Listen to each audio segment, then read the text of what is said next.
An anchor state in the region, Kenya is happy to host the Mashariki Cooperation Conference, a convening of highly skilled detectives and security chiefs.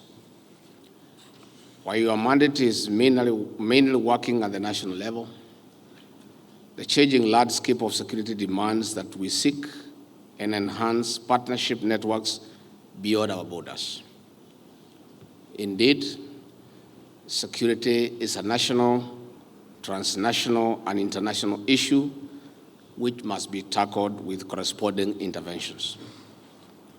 Distinguished delegates and security chiefs, this meeting takes place when some of our sister states in East Africa face security challenges in armed internal conflicts and terrorism.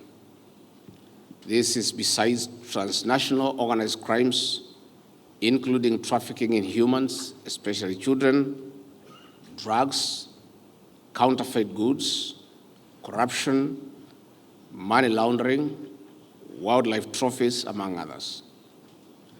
Armed conflicts are, among other issues, fueled by illegal trade in weapons across our borders.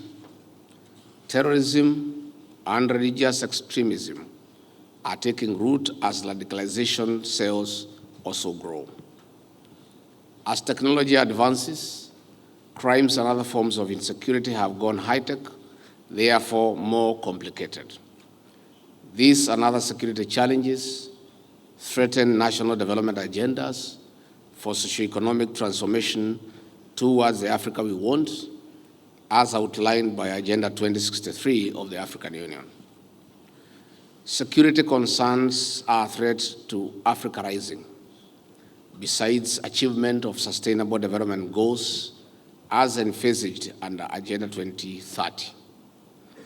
Africa is without doubt the continent of the 21st century. But insecurity, if not strategically and decisively tackled, may derail the vision of transforming the lives of our people. I cannot emphasize more on why security is key to a better, brighter, and successful region and Africa as a continent.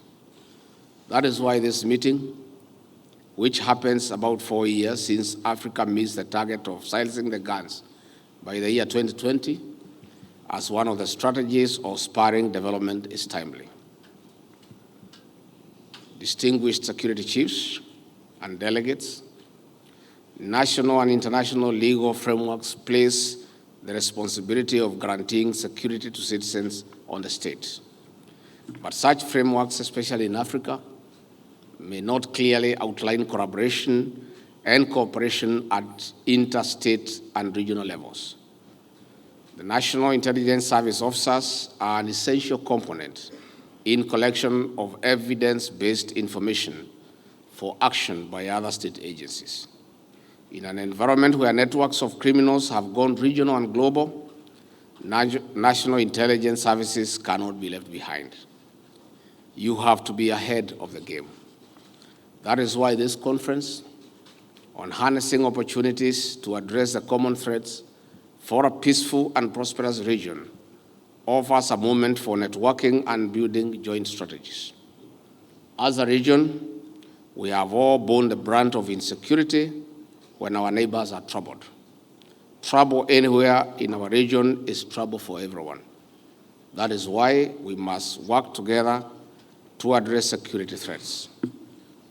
Distinguished delegates, in particular, at this convening, we have an opportunity to review gaps and threats in security matters from traditional spaces in digital platforms, which have made crimes more complex.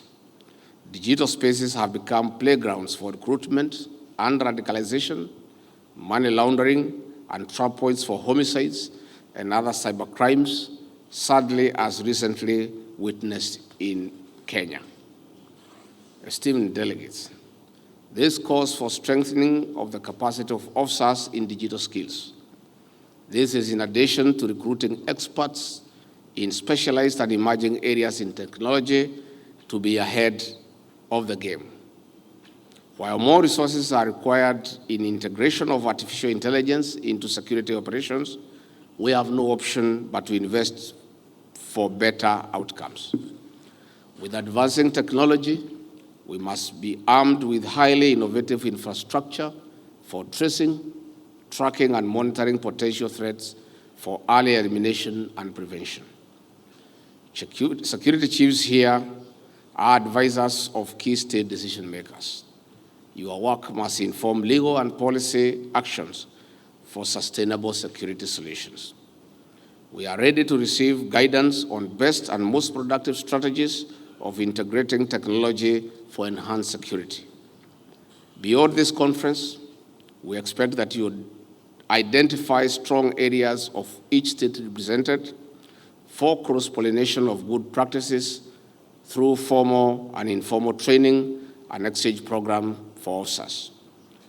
With a network of 15 member states, this gathering should define a framework for sharing knowledge and information between and among our intelligence bureaus for strategic interventions and mutual benefit. This is besides joint operations on issues of regional interest. Transnational challenges call for transnational solutions. Such solutions are in stronger strategic collaboration and cooperation. Distinguished security chiefs and delegates, National Intelligence Service works for public good. While your work is mostly undercover, it is important to note that cultivating public trust is central to success.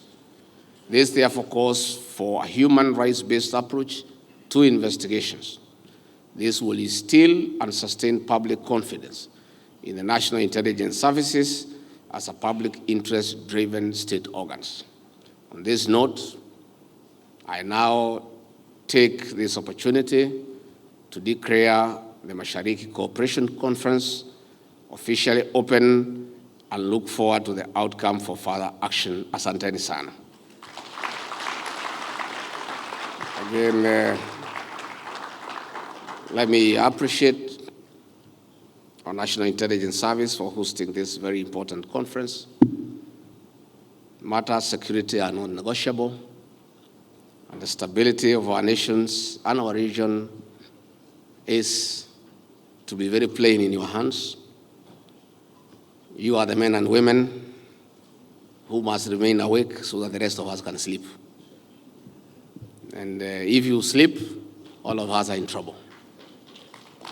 So I want to encourage you to appreciate that we are going towards a global village and a borderless society.